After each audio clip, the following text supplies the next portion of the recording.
Today Elle will be talking about the Korean series The King Eternal Monarch. The series became popular overseas but didn't do well in Korea. I can see why, because frankly the series is full of unexpectedly long unexplainable events and characters. The main characters are Lee Gon, a king from Korea with a C that is another dimension, and Jun Tae-yu, a detective from Korea with a K, the actual Korea we all know. Other characters include the main villain of the series, that is Lee Lim, who is Gon uncle. We also have Prime Minister Koo, who is more of a very annoying supporting character. Jo Young, who is Gon unbreakable sword, childhood friend, and bodyguard. There's also Kang Sin Jae, who is Jun Tae-yu fellow detective and longtime friend. The setting for the series is a planet where multiple universes exist. And there are the same set of people across this various universes but just have different destinies. The series focused on two universes which I will be referring as C City and K City.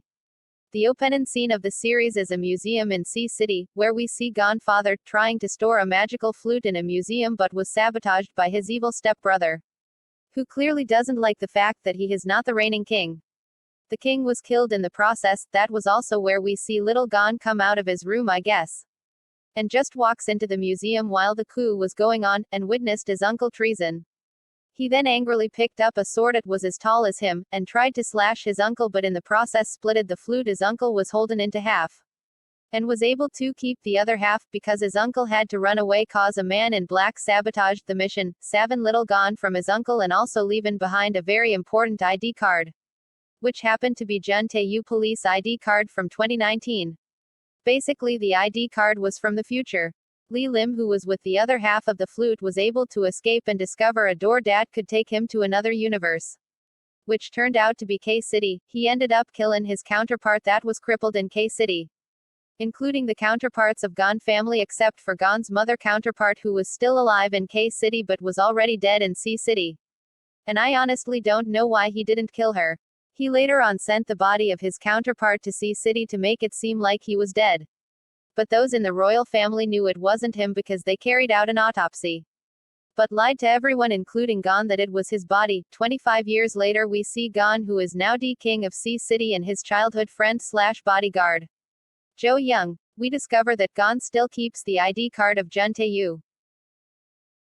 Lee Gon also discovers the door to K City, and could go through because he had the other half of the flute with him. On getting to C City he realizes that it is a different universe and meets Jun Tae-yu.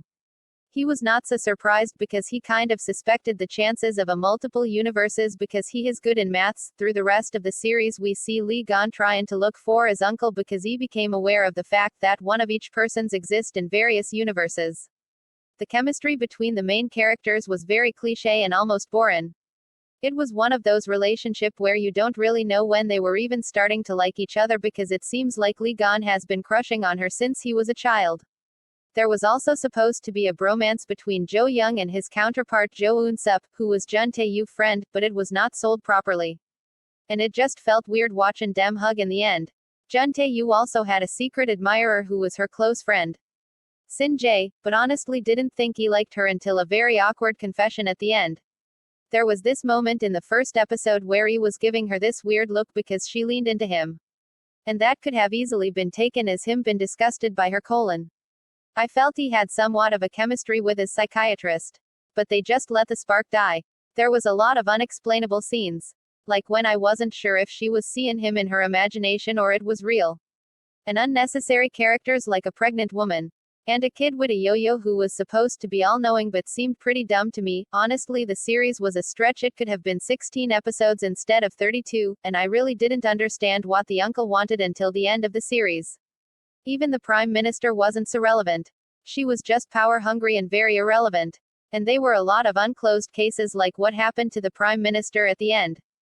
But I guess that didn't matter because Gon went back in time and changed the entire ordeal of the series.